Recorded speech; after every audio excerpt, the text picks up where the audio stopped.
were politically motivated.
Youth organizers are another official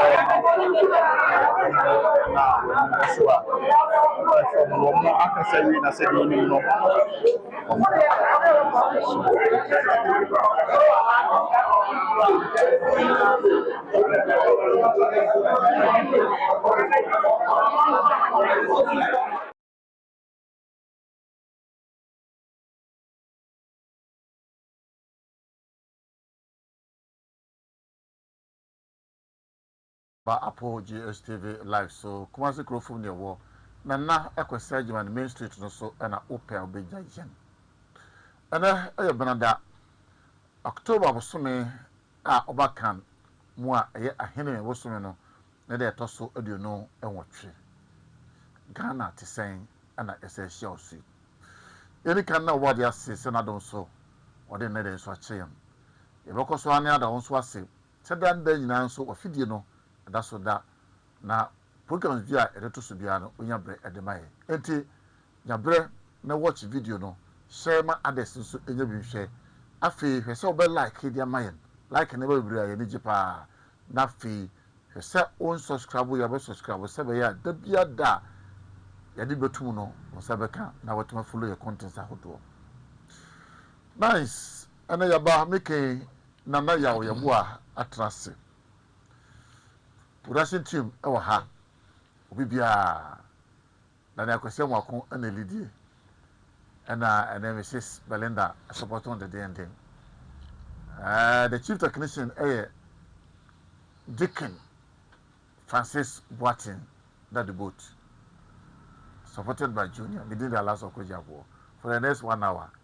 Your baby boy Ghana and Komo. Na Ghana and Komo at this year before so I catch them say until say on the two my baby no free home ye free ho ma ye ko hu kandi fo a on de ne ko 2028 in there ye transfer we bi sia saa de be ko no na ne ko de aba new regional youth organizers at about the new patriotic party and ye de jane ya on se so fu momra obi am obi antum camera ye nyina dimre katanta we fa anu afa na de ene DMB no office askwa asaba na ohonum on say edikan time wa ko ba say omo ebie nominations no ye ne bobo ye ho ano epe abosia na ye de kofa forms e de ma Bawumia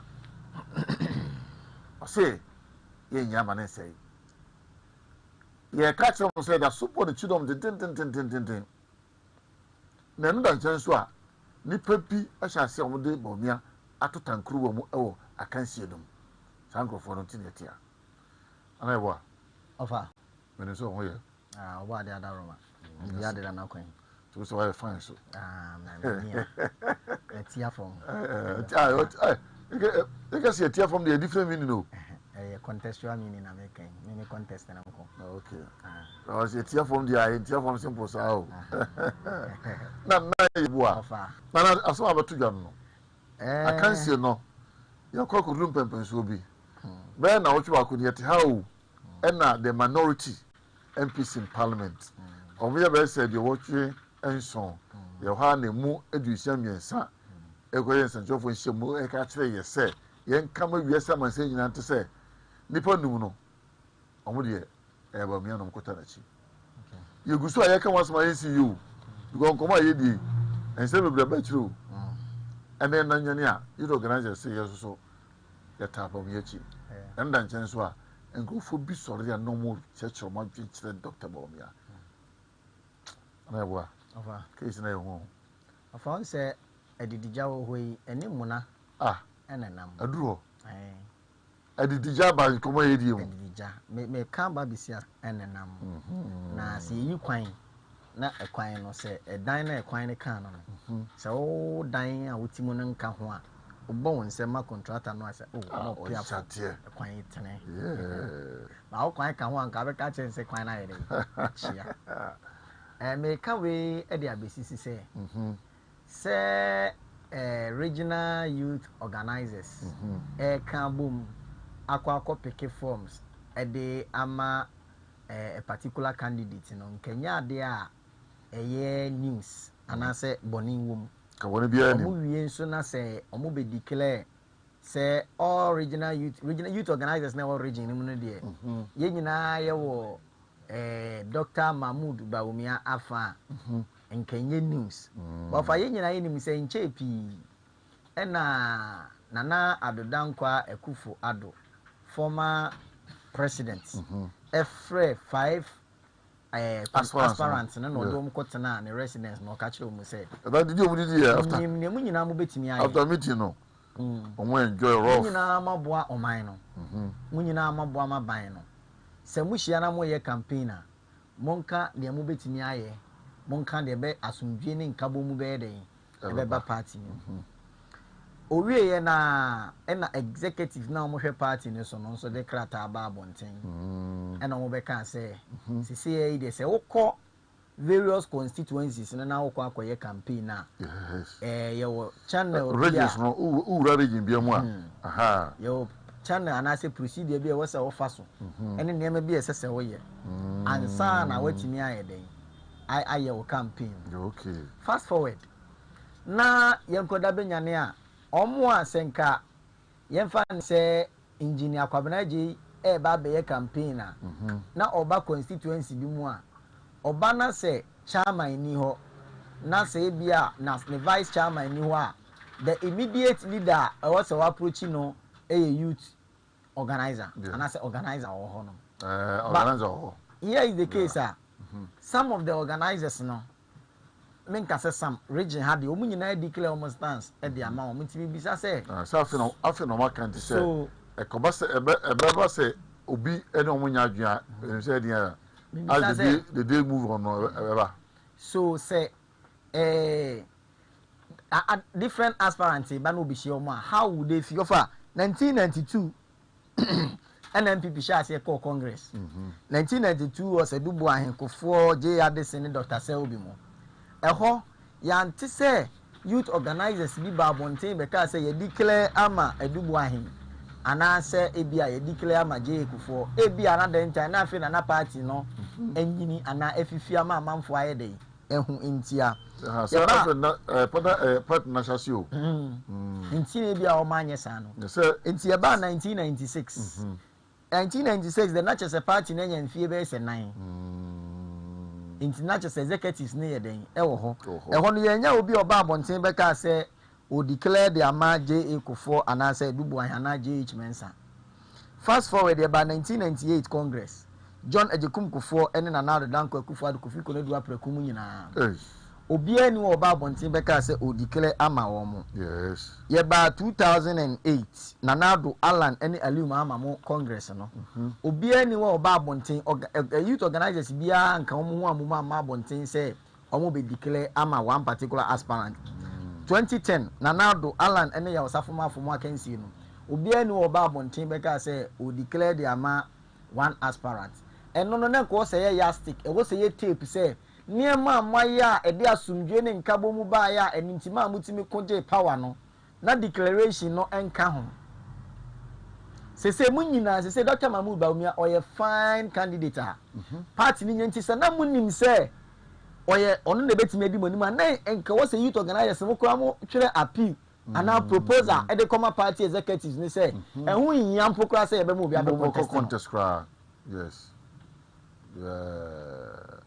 but what you say they can wo but the possibility say nka omo proposal so will be considered so a different story. Oh, of a crew we say one when you who send in cases and the credit nti wo ye e na an sunsan so ama ke beka so mo ye mum at least but what you say but you say beka so one ye ya nke bi akombe e bi am apply e bi akombe tiase atiase e bi kura nke be drum panyimfo na attention say ensem a youth organizers yi kan ensuo yes also make say but man ye na pani bi ne me den komo na o ka se kantiase wo mo ntemu a na nke bra ba se nipa num omunya anya omutumpo no na se ko munya akohia mu na amafa adwe se no at the end there o se nya ekoro ye nya no ba ko ne de ko na the only atamfo in politics ANDC ene doc una ko bi pen enti ye nyina de support ma ma interest ne sensan krata enkrata no ye ba no nyame ado ne si wuramu a me this angle me dem microphone there this angle me dem microphone there ene we provide microphone enti when that is agreed that so mo ba so mo move a omunya move as one because omu say ye no wie na e a after omo omo be chidom e ma me ye Brayn e ma me ye Ken e ma me ye engineer e ma me ye aduchum no omo mre after all position bi ho no ma benya dia mo omo by then no na NDC for so na mama ekwa on so pay new person na confusion set in na come take advantage offer I really blame executive national neck no say enti Dr Bawumia the way I was called 2023 Congress no obo omo hands down and our call elections no na they will be first e 2023 Congress no MPP fo nyina akoto aba boom de ma no mpokoi worry wantimi aweni a day in logic in the chere say nya wodi second ebe sa na hokwa obetimi aweni fast forward ntinka mbetimi atena wo nyina mobede wo nyina betina second say ni nema say ni Brayn say ni engineer say ni doctor say ni intino ya ton ne wi a fine candidate ya ton no ye mbre party ne mbre ye benya pa wanti muma ye nta na chi na wonko na se wo kowia ana wodidi de wia mu ba akwa ye den aba mo na mo ye executives of the party kebi anka but mama Ken maba mama Brayn maba mama engineer maba be boka abeye we ya afi na mo executives na mo party mu no mo be yi manim say mo time and do me say nti asa onkomo yi no ekwa say asa eyemfonso say youth organizers be ba bonte abeka say omo endorse obi na omo ase choma dwe kakra kire obi a sebi nyanseni oh David offer nyanseni David Benkasa sebi me say sebi but still entosumu ha because we of a youth organizers omo na party no e she omo nsa wo e na omo so say ye nipa we na efi se bi adukọ ye enti na se nka mo executives ni hu say ense se obi be compete Dr Bawumia matena wa mo be compete twi papa na abo so awie afi na mo be ba bonten abeka se yetarechi and so what mo tarechi and so what enti yenya den wo de yenya quick yenko dem ho na yenko follow press conference ni kakra yes yenko follow kakra na ye ba afi comments around na ye that was so obetu the comment aba records good oh yeah morning yes you afternoon hanom enu so ho ye ma mo so comments me say records and number one some kapa enti yenko show mo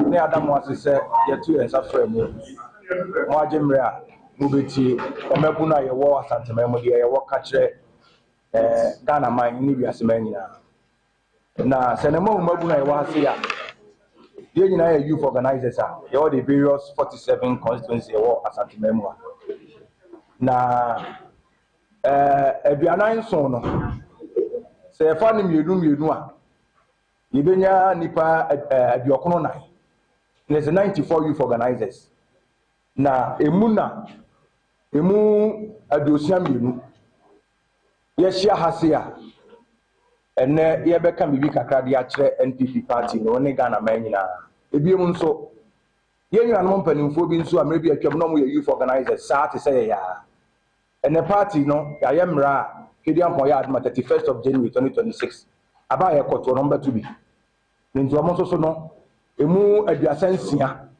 out of the 46 ana omo abeka ye ho se ene ye nka bibi kakra fa nche Ghana man na ma wiase man hu se de NPP no de mabunu na da bi e ka se party ye ndia no se de pese party no eko eno nti ewi a ye nkrata ye de be mamo obi wa se bia din wa ha obi wa se bia phone number wa ha the position e kura no wa ha da bia hold this position no e wa ha no betimi a verify hu se edom egu ase nyina ye wonu mu a omoto aba mo ye party constituency officers enka ne obetie na press conference bi koso unkobu na enipa a oso omode omoye no na nye wo mo a bade dia ye die edom na egu obi adin wa ha obi a number wa ha obi a position wa ha se obi a obetimi verify na de ka nyina ye tiawa ye party no bebi a ye dru no sa ye bedi nkunim 2028 a efiri yan mabunu no eno nti ye tu ye ho asi wa akofom ene form for na di nkomo geto so no yakọ edwom no yakọ biaba no yakọ ye ne domo akasa bi omo ka nyina ne se NPP and party de bia ye dru se ye betima di 2028 de fie nyan mandisi for nsem a ehia di baba akopẹ Dr Alhaji Mahmood Bawumia ne emfa ne mra ya ka ne se wie no enye se omo aka ne saa se enkoye saa keke emo gidie ni se efiri so man Ghana yenya constitution ye to aba di 2024 yenya vice president bebrebe wo man yi mu yewura Dr Alhaji Mahmood Bawumia na muntu obetu as vice president wo man mu no e ya dutwam enu nti se de to make kase ni man 2028 from 2029 no obedi dumaso abo ayen mabunu no ama mpuntu aye pe wo ye na brabom ama bi aka MPP party karaka ni nyina no ebi aka yen party ebi emu nso se ehwe empanifo nu mu o magimra obi ade ne krata akwa wo pese odi party ne going for 2028 no ehwe wo mu a ye de ka ne se obi ase fata na nso so ye hwe ba bi ya duri pa de asa de form 4 canon ne se emfa Dr Alhaji Mahmood Bawumia mfa ne mra ye de ne ko no nso no ye be hia ntabobu because the bia the Dr Alhaji Mahmood Bawumia ka kire ye ne se 2028 abato na ye koto no se de ne corner se nkabobu nta na chi abe den de aba no nti ye be sere se ye hia nkabobu na emom empanifo ne bi susu wo ye party mo madam mo di so mo pe flag bearer ni bi adia o mo nsem keka ni bi o mo keka no ebo party ni nkanko ebi ye yewura Dr Brayn champion na nse obedi be se boso me wa Asante memu ha enra no okoye na obaye no e de ani di enkomodi ewo ne polling station for no di dodo na achi ne se ma oka nyina ne se Dr Alhaji Mahmood Bawumia ana ame entina ni nkunim 2024 elections no na meburu ye wa ha sei ye ka ma yewura Dr Brayn champion ati asense enye Dr Alhaji Mahmood Bawumia na ma ye di njo enye Dr Alhaji Mahmood Bawumia na ma ye di njo 2024 elections nemom enipa bi se wo no yewura Dr Brayn champion wo ka ho ene ma njo na edi ye no e ba so ye ka na e bese e kire se ninsem kaye ni bi o keka ye koto aba no ebi ma Ghana fo no so ebufui NPP party bi ti se otimi gina ba bi no aka se ono de se wo ye party panyin se koto ba 2024 na se abato no Ghana fo anto aba na fa ma NPP kura mpa ye fatumi fa ma NDC ye nyina ni mpefe se sansem bi sa no o ka Ghana fo ye Ghana ye pasum ye asumdie man nti se wo ye party panyin na se o ka sansem ni se ba abonten a wo hye Ghana fo abufuo enu nti se yewura no twe ne ho afri defeat na course 2024 no mu a ye ma na hu se oka ho pa na defeat ne ba ye bia mu nso ye bekai se yi senate ho nsensem senate hotels ye yewura yi wo ye party pani wudi mu wo party mu ye beti ense hotel wo se Ghana for hotel ne fama.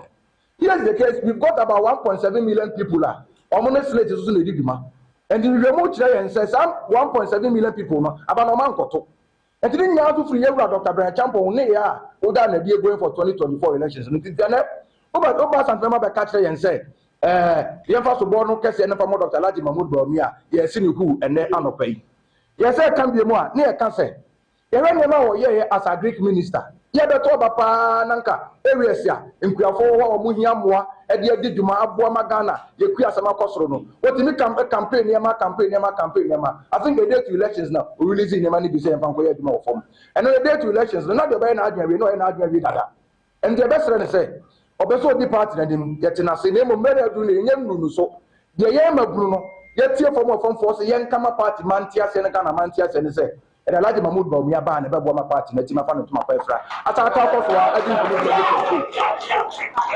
no amba se mu yade ya no esie no ye be sere se Dr Alhaji Mahmood Bawumia and ye kasa wa my Ghana ha sei se ye ka the most popular person in the NPP contest is here Dr Alhaji Mahmood Bawumia obviously because ye di kan no aye adwuma wa party mu emfie mako dunsia 8 years as running mate, 8 years as vice president. Enti papa ni nada waka na fa na ba bia. Me constituency tafo, o ma tafo kwa ba tafo be ko prenum. Ndi tafo man Dr. Alhaji Mahmood Bawumia nada. Ndi so chila bi se akoto ba ni wie na se on the 1st of February se ye wu Dr. Alhaji Mahmood Bawumia na flag bearer. Ye mra water for se ye ton na. Enu ndi e be sre party ma e mabru no e se je be koso no bi ba wo nchen a o ye party panyin teji no. Ene ni nkomo na ebom so ko wura box no mu dia. And I'm saying, your person is 2 million and Mendes for 2028. Dr. Alhaji Mahmood Bawumia na deni kwanu nti je mabuye nyina kan say ya ka Dr. Alhaji Mahmood Bawumia must no change. Dr. Alhaji Mahmood Bawumia. Dr. Alhaji Mahmood Bawumia. Dr. Alhaji Mahmood Bawumia. Number 3. Eda mu nyina mo ase inshallah. Omini amen chao ne wa hafo nyina. So we ma MPP as a party. Abra say koto abana yi ye fanka tuni. Na enipa num ana afa kata se omubejina me de ehemu a nipa num no obi asefata na se ne ntafo kra ya kan ye de ya owom na ba kokra na ba ko enim bibi ye chen ba ko aninti enum no ehemu no ye Dr. Mahmood Bawumia ene gidi se ye manu tu franka na obetimi aboama ye party no adi na obi be ka se bentia so ora na ho fama ewe ni nimdie ane ni oma oye advice president na so o dia banya no ma no se onisu a obetimi adi niye amanfo be ka se na se de no ko elections onisu ye na se ma ma so onisu ye azuma ma onisu ye a oba ye no Ghana for trabama ni nyina ye se abato a olusu no party ni nyina ana ya ediko ne chefa wo we Mahmood Bawumia chefa wo we Brayn champion chefa wo we Canada Japan chefa wo we Abitu chefa wo e na ga sa mekeka so we party ni no yeduma o ministry o yeduma o education sector no be promotion no be transfer aba conference abe yeduma no anya amana party ni be obi ebe blame minister na bu fon don't ni nya yeduma sa na era Kennedy ebi na ga say ebi an support nti no astrotef onyama astrotef no na onyama nipa no no ya ma community eluzu anya no endofo bu ye be efiye yes atosuye era Brayn champion asama na mo kan ni hotel ya say auto your friend say Felaza Chicha answer dan koyi ni nyina ya nyoma no so buade saa de me be eba aniti ya me kan say as a party ya ni ntum say nyina na ya nyemi ya ya bi ntu na ye hu da de no mafidi ya ne nsisa ye nsise mi ye ye vangodu to me 2028 juma ya ne dada juma ya ne dada so you organize here move from one constituency to the other omukọ house to house omunom youth wings area juma omu ojidi oye Dr. Mahmood Bawumia enu ya numbers ni overwhelming 62 out of 94 so remember na say dodo na pay Dr. Mahmood Bawumia na me didi say le wa no ne hote obra no wase o akomapa leader bia ni wa Dr. Bawumia no dinu betom ska ana be ga na yi leader bia the taxes ahead the tia ana be ga na yi and the ya ha ni nipa no emotional intelligence sani asɛm ba a osi fa no na obi asɛm to na ne bufu a na ɔka deɛ ɔpɛ ɛno nyinaa ka ho bi na yɛde hwɛ mu eyi wɔ hene ɛna sɛ ofie kwan na akonnwa tɔ ne yɛpɛ ɔhene a yɛsɛ yɛpɛ deɛ ne ho dwo yɛpɛ deɛ ɔte ma saa politics ne nyinaa no yɛwura bɛka ma mu Bawumia ɛwɔ ɛfɛ ne Kwaku Atasapɔn deputy regional organizer Ashanti. Mejo so ahịa wanyere.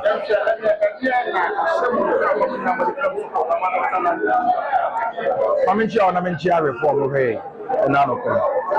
Ẹni sẹ ayi yẹn party no baabi a yẹ du no. Awọ sẹ yẹsẹ san ya na montu. Yẹn san na montu na ne yẹsẹ san ma Ghana fo ate anse sẹ. Enema yẹ ka ho asẹm sẹ na wọ sẹ nkene yẹ 2024 yẹn tini ayẹ no. Some ya konya 2028 e ba 2029 e. Enu nti emebu na ye wa Asante mem. Ye ti ye wugu montene so. Ye se ye research ye be ko form. Ye be ko various polling stations, ye be ko various constituencies, any do makasa. Ye be ko get to ni get to for na kasa. Ye be ko bia ba ne nko edom na kasa wo ho, edom ni ma me for na kasa. Ye no mo kasa wi ni do mo kasa ye ni se baby your mind down there blue. The MPP, a mistake. Now say I'm father Dr Bawumia man. And to be a yetana, a bad young man. Any of this almost say, Adam from Mokasa, Muche say, Dr Bawumia, obey a vice president from 2017 to 2024. And then maybe I want one Casanam and Safoya de Ma or my Ghana. Say a man to me some of Mampania. Ghana for betting million pass what debris. I want to say. That's almost say. Now say we are working. All the more party in 2024. And a man from almost say. In the Biani Wasson. How much you say 2028? You know. Nipa I want by Ghana mine. And you sit back on track, you know. That's what I like Mahmoud Bawumia. And you know what you play? Never Montenegro Ghana man, you know, to say the form for air. The form for no can say, dear. When you pass a say again, from the form for make and look down Brazil and the Ghana man, you know, say. Dr. Ladi Mahmoud Bawumia. Not more from Mose, and you have to be in. One more say, young Panamra. We had the neighbor and could be MPP, and some company for me. I'm here for you for organizer. I told them not to do it. You didn't have it.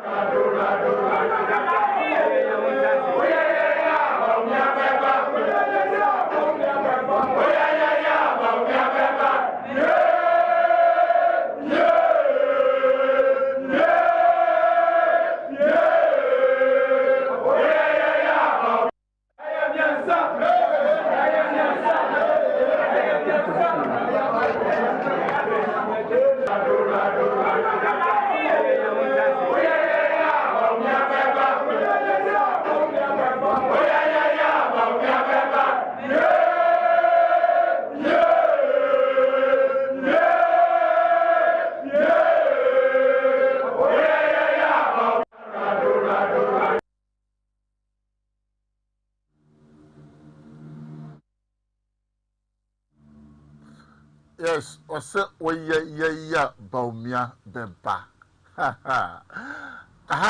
Apple GSTV Live. Apple GSTV Live. Kumasi Krufu from Nana Kwesa on the main street, no so, and a walk. They say, Nyabutre, watch the video. Ma Ubiso Enfibi, teacher. Topic is na like video no so my. One subscribe to the channel, no so dia, and then why subscribe na your chances here to one on your na what to follow you na ya boy that's what ha makacho say regional youth organizers say the mote mia minu aketoa Kwaku Atasapɔn regional deputy organizer or say out of nipa 90 something or so no more than 60 something we regional youth organizers say on the omo Bawumia. Over. First part. After listening to Omo press conference, no, the way the olidi omono ekasa ye no. Yes. Eye inu ena me sua free afa. And I am excited the way I see communicate views no at the Bible no. One, me who say all regional youth organizers, at least there are some of them are among Oh, so uche koku atasapon deputy regional organizer no kan o ma total number. And my other aspirants in so arishimu say at least almost a month for a day. Eta o mo chinti. So obinka so binta obi achi. Almost youth organizers need be eta o mo chinti. Eye fair kakra. Then on the second thing they say the way I'm communicating, they did not condemn any of the aspirants. Omanka assembly bi amfa aspirants na omo ne Dr Bawumia airpre no ho.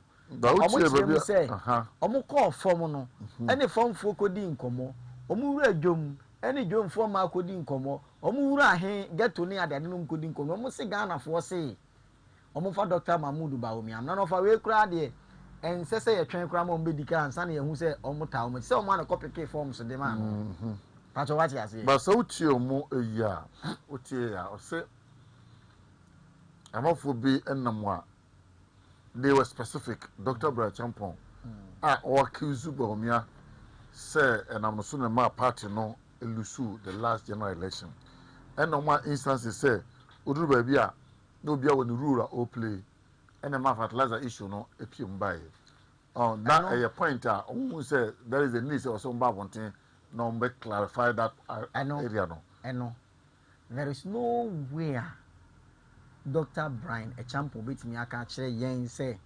MPP elections na omko ya omko lose ye no ni nyina ye Dr Bawumia ko but a political talk or ka e dey please omo a wahia wo no se ne be ya tell no person wodi no betimi anya pacho what I say or ka e dey expose ne one mama phone say eh Brayn so aba o se ne be ya third position no obenya na mama nka se minchire youth organizers no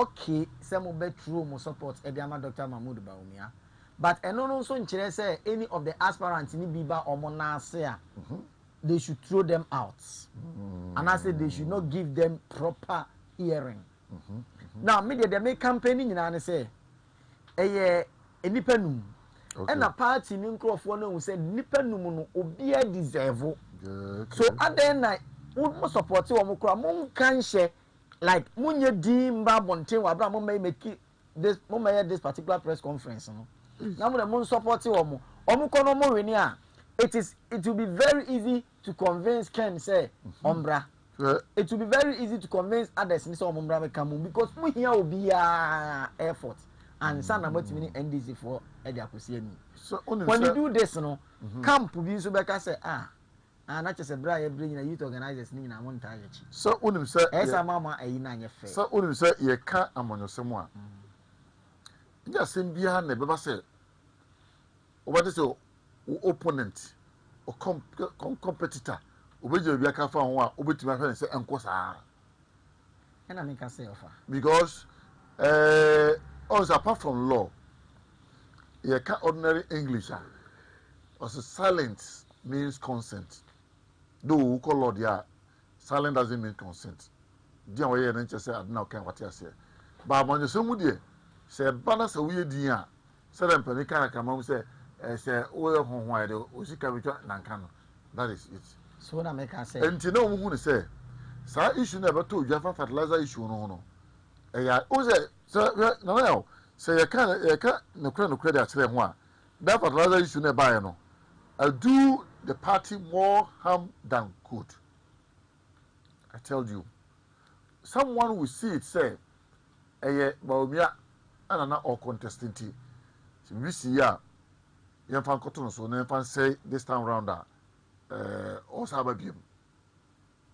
Look at near a boom, Ame, near Pessia winning tea, near craft fertilizer, and they share the command, your parliamentary candidates. So election election such as a mode ko would call that and for say when you want to about a man no in assurance that's how they call to which say Muslim don't party say Muslim party na don't na any individualistic sanko when you question about one thing. My question is why the fertilizer assembly about one thing. The first time every Sautie Dr Bawumia no ye the Greek minister na okasa na asa aba wonten ana na onu eyi ne ho ano enti na every one camp na ba ye say mo blemu Dr Mahmoud Bawumia say mo ko na alusu ne mom fertilizer say nka mo chekura ma akuafo ye no then a Greek minister na release. That is so. And the Greek minister so call a speed. Also about one thing, the mafia omu runs. Enti we are there in also for na me nyina be say anti no ma obi ko contest Dr Mahmoud Bawumia. But also the so we are contesting and can we nyina say nti obi akon contesting na mama omunya policy campaign mama omunya clean campaign executives mun tena se mun di mu executives mama omunko fair grounds omunko na se to aba na se Bawumia arenia fine candidate obedi omunko na se Kennedy arenia fine candidate enipa num no obi deserve nti MPP for youth organizers in Kata na press conference no me ye no e wo so omunka chom say ye de yeta omunyina achi yeta obi achi obi arenia eye yesra mo ye campaigner munya campaign de asumdue beba muye campaign munya campaign de nkabum beba muye campaign ma munyi ye kuro ana munsi ye ntoma gufin e wa abonten na mum ye wie ni nyina chi a yesusu nka motena ase ma Dr Mahmoud Bawumia ko na achire maba nkeye yan message kakra na fe yan san ko na press conference some people we yan ko to so ho na GLNTV obom ana ono akasa about the second time Voto Live Ghana say love this show. Tontom TV say good show, keep it up. Chris Solite Charles say this program is getting the grounds now. Afi Yanko Almighty Rikus one word. Rikus Abawa so don't you think Ghana is trudging behind in terms of economic, socially and politically because of the mindset? This is what you now I have come to understand that the reason why Buzia introduced civic education. Sir, Rikus. Okay, Rikus was it. I suggest that sociology and civic education should begin from the very basic level of our schools. The Ministry of Education should not wait until the youth get to the university before. Rikus, whether it's opportunity we didn't tell this on say youth organizers no decision. Yeah, I'm not taking into the ma. Oh, because the next civic education over be and sana omonyi di ane obi ndimti we don't want say any ebe chichi mama the boy offer. I like what you said. Silent means consent. That is one of the psychological language and only those who have studied psychology knows it better. This is from Ricos. Yes. Ayo. Offer. Young come down with banana for your mom tell you. Enti Yanko era played a key role in the previous NPP administration has been engaging in a campaign of lies and unfair accusations against the personality of the former vice president, of the former flag bearer, of the most outstanding vice president in the Fourth Republic Ghana has ever Alhaji Mahmoud Bawumia's personality. Sadly, and I mean sadly, he has failed to appreciate the fact that his actions and deeds contributed anomalously to the party's electoral defeat in 2024, which today's press conference seeks to bring to your attention, as well as NPP delegates and Ghanaians in general for further reflection. Brothers and sisters from the media and people watching out from afar, please join me as I take you through some of his utterances, some of his actions that we believe led to our defeat in 2024 election. First on the list is conflict of interest and the Smith Hotel controversy. Ladies and gentlemen, you agree with me that during the 2024 campaign, instead of the party folks and then the communicators going around campaigning for our candidate, and then selling the good legacy that His Excellency Nana Addo Akufo-Addo and his able Vice President did for this nation. We were rather defending some of the actions and utterances said by then Brayn. The attempted acquisition of majority shares in Smith, quoted by Dr. Bawumia, and I believe you all remember, while serving as a Minister of State, constituted a serious breach of public interest and major contributing factor to the defeat of the New Patriotic Party. This move justifiably angered millions of SNIT contributors who viewed it as a classic case of political elite attempting to capture public assets to private gain. It was estimated that 1.7 million SNIT contributors, and I repeat, it was estimated that about 1.7 million SNIT contributors as of 2021 may have been dissented by that singular action of Dr. Brayn, leading to massive votes against the New Patriotic Party. Not only do these SNIT contributors vote against the New Patriotic Party, they also engage in active campaign against our beloved party. Then after all this, we'll come together to blame His Excellency Dr. Bawumia, who was unable to win power for the New Patriotic Party. We consider this as a palpable lie, and we cannot sit down as youth organizers believing in the future of this party that some of these things should just go without adversity. Not only did the SNIT contributors voted against the party, as I said, they also engaged in the active campaign against us. Despite widespread condemnation from workers' unions, civil society, and even some within our own party, Dr. Echampon showed no remorse or accountability. His lack of sensitivity to public sentiment eroded public confidence in government and contributed significantly to our electoral losses. This episode reflected a pattern of self-interest and insatiable ambition at the expense of the collective good and the party's image.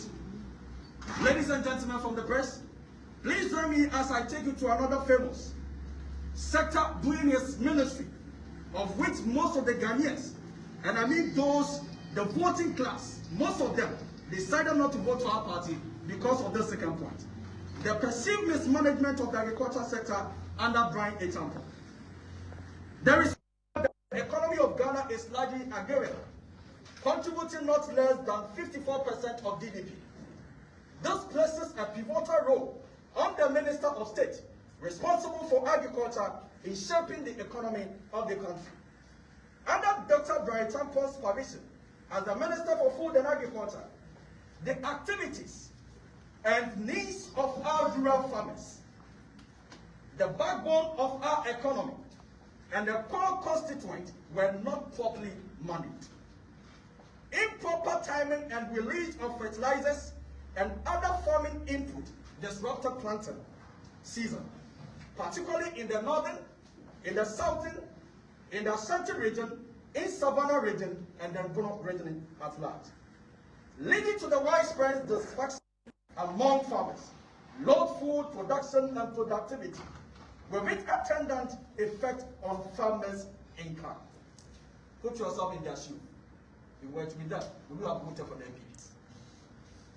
Interestingly, this same person is going around the country blaming Dr. Bawumia for the underperformance of the economy when he failed woefully to manage the agricultural sector.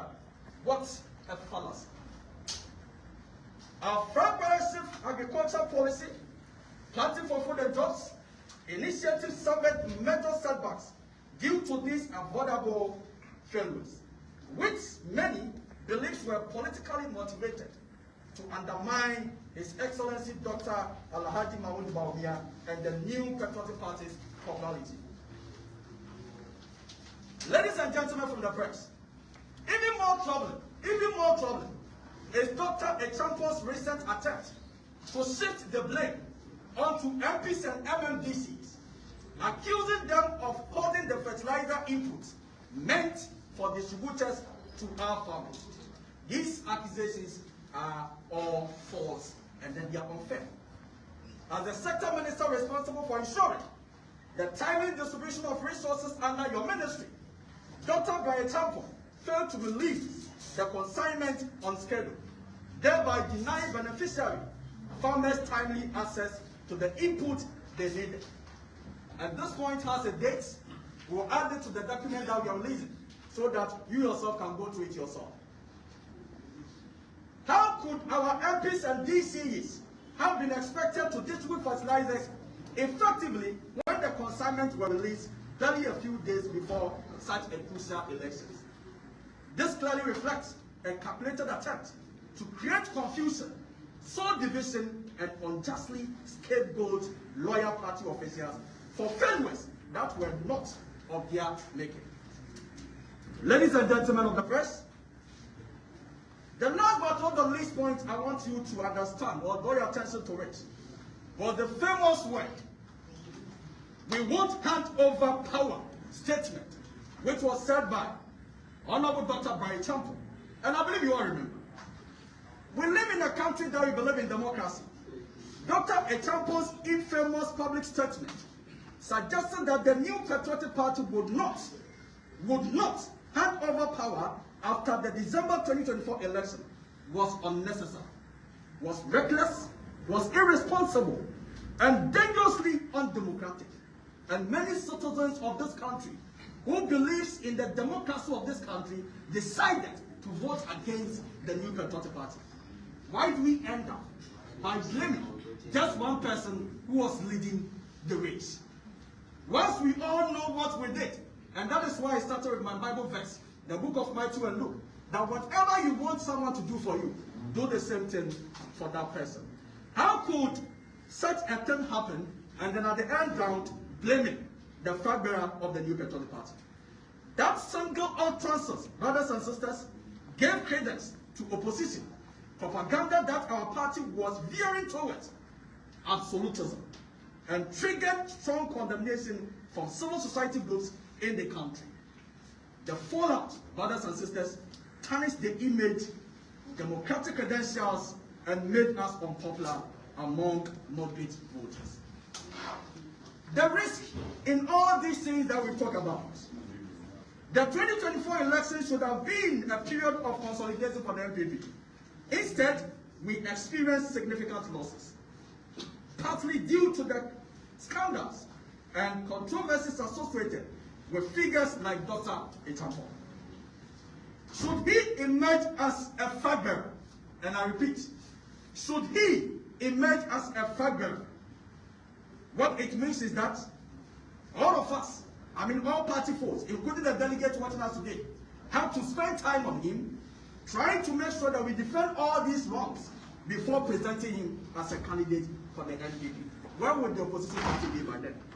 Where would our opponents who are contesting with us be by then? So what we are saying is that the party risks mass defection, voter apathy, and widespread delusionment, especially among youth and farmers who already feel betrayed. The NPP cannot afford such divisions as we prepare for the 2028 elections. Brothers and sisters, and other invited guests here present, we therefore call the National Executive Committee, the National Council, and all delegates of the NPP to take our concern seriously for the sake of the fortunes of the party. The party must not reward controversy with elevation. We must protect the soul and integrity of the new Patriotic Party. Our next leader must be clean, must be unifying, must be democratic, must be empathic, must be somebody who resonates with the poor people. And that is the person we are looking for. And I believe the name has started reflecting your mind. That is Excellency Dr. Alhaji Mahmoud Bawumia.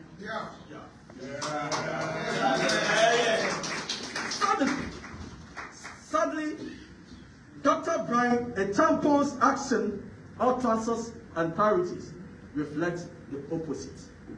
We reaffirm, the 62 constituency youth organizers and their deputies, the 32 former constituency youth organizers, we reaffirm our unwavering commitment to the NPP's future and will continue to fight for leadership that embodies services, humility, and integrity. On this note, brothers and sisters from the media, out of the 94 incumbent constituency youth organizers and deputy organizers in the Ashanti region, 62 have gathered here today to declare full support for the candidature of His Excellency Dr. Alhaji Mahmudu.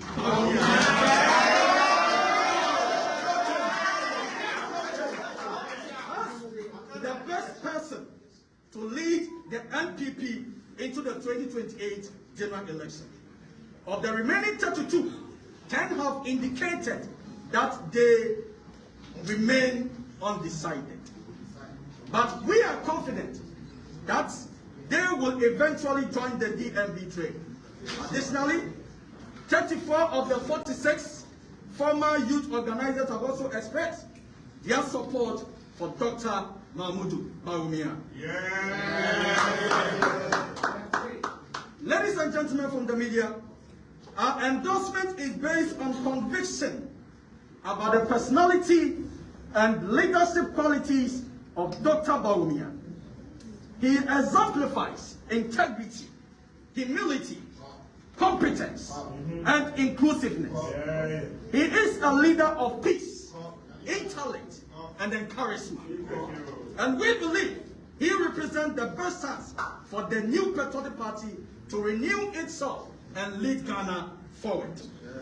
We therefore urge all delegates to give the former Vice President, the Mr. Digital Man, the former father of the new patriotic party, the father of the dual system, the father of digitalization in Ghana, the father who has made the office of the Vice President more attractive than ever in our country, that we should endorse him, and that we should endorse him well, coming January 31st, 2026. Signed, out of the 94 incumbent youth organizers and the 34 out of the 46 former youth organizers. Thank you very much for your attention. Thank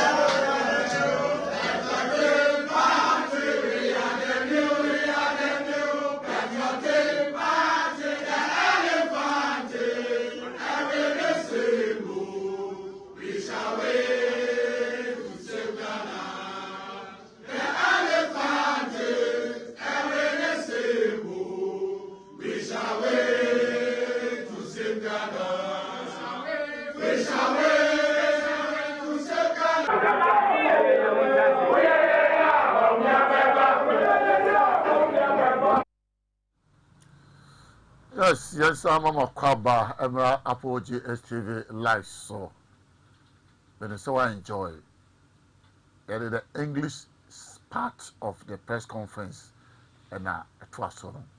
What the citizens of Munso GLM TV, Dr. Bawumia is the best candidate as we speak now. The Panagin Chayo. And I was Offer. yeah, go for like so. That is a boom pow. It's a boom. Offer adventure who you to Sahini. Zakoda Aquas Avenue. Obiane, the Odigunas. Adventure. Nasa and Yahweh. Opinion like no. Oh, that's why Papa can say opinions are like panties. And maybe I'll be fair free. A bit there and Cassan. Of all say they came out with a very beautiful analysis. ABC as seminal mechanism say a party na ne call akon and a motorfin and away. Into after some no. Se munyina muji to mu say the kofu menu and echo. Ni akudin kunim na kofu menu de moko na mate afi na maria. Adenti na mu isa kofu menu na mode na twa kwansini kakra no ho. Aba be fa ya obekwen. Edena ko se on ti so be ko akoti kofu menu asa ne ho ama akotu de wadi kan na. Nza be yedin. Yes. Real life na be yedin. But fast forward no so no. Ebi nso anaka na di money we mu nso awe omo hu se no. Ye wait na. Dr. Mahmudu Bawumia mu ha. Okoye no wani nkunim. Ni mu ha okoye no wani nkunim.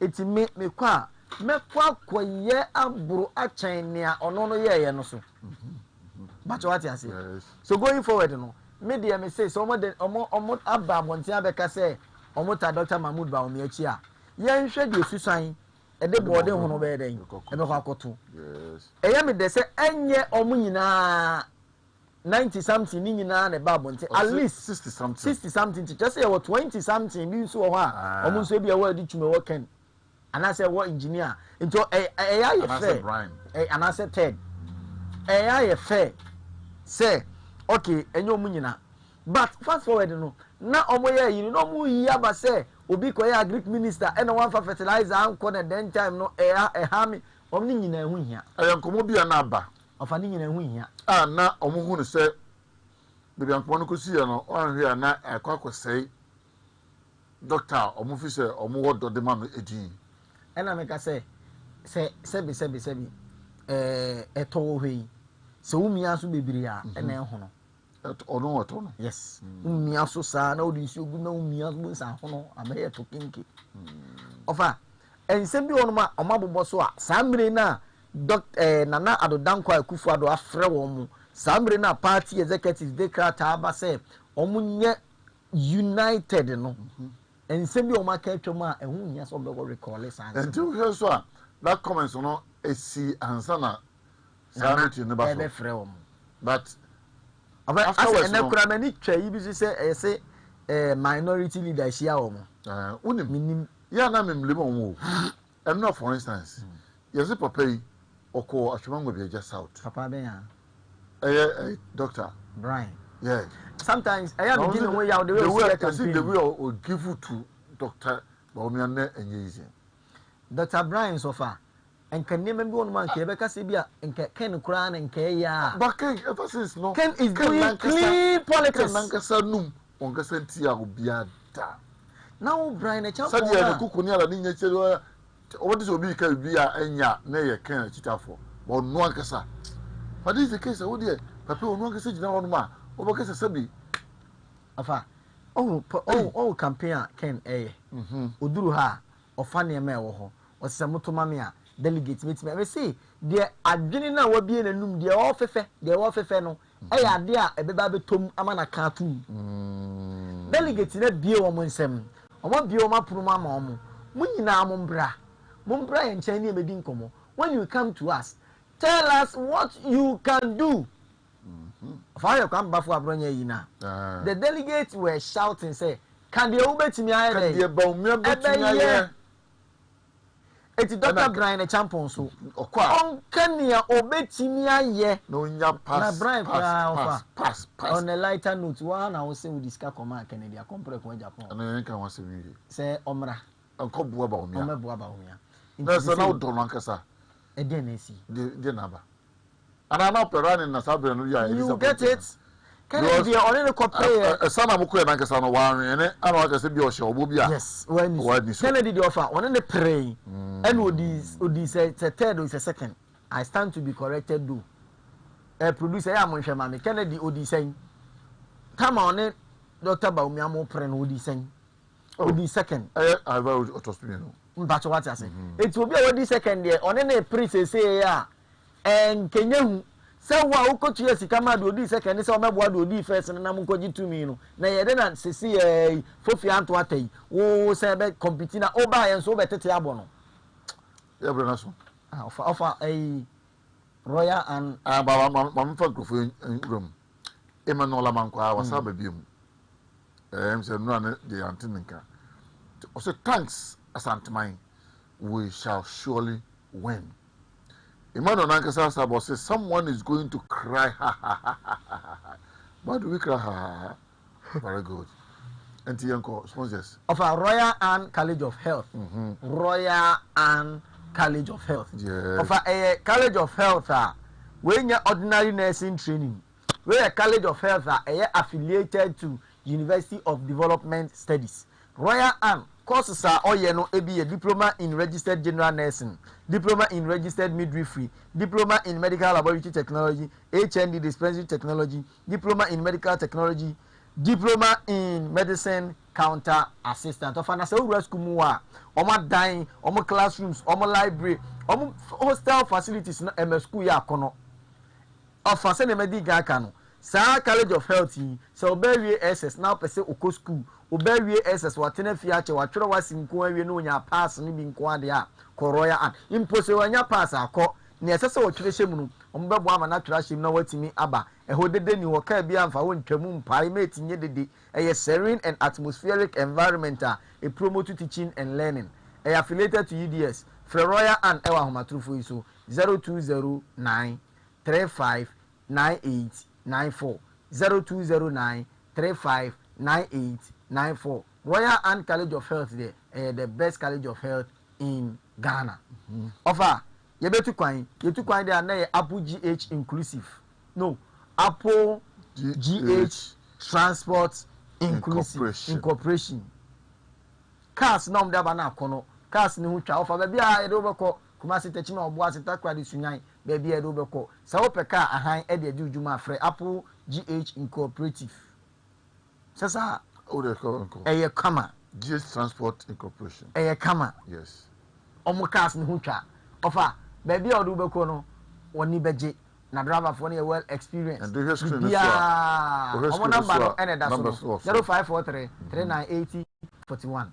Ofa ye be sha atare ye sha atare na George Apia collections ebu akwa ya no or ebu akwa Shell filling station achimu a say your Nike sneaker Adidas entire ne mpaboa de bi e ma ne mema de nyina obi eni gisem ne say oye delivery service frɛ no na obechechere e de odi abrew wo school ni school de frɛ no obenya oso no de George Apia collections ye ntare papa fi frɛ na homatrufo iso 0575 754040 0575 754040. Rikus also offer, please.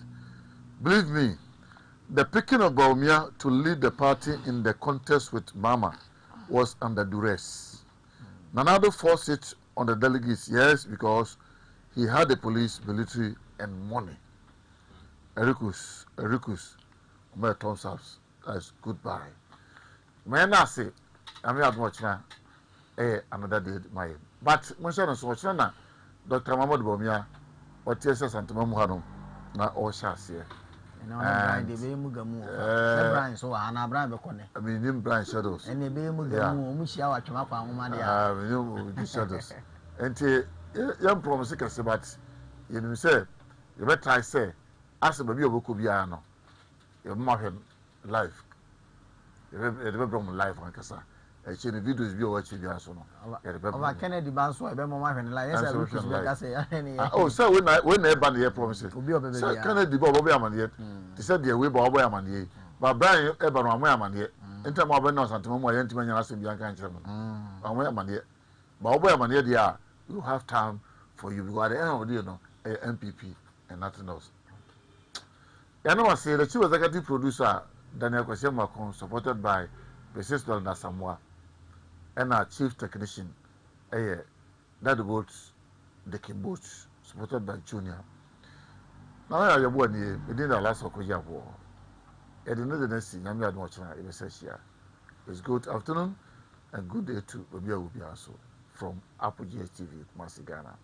Bye.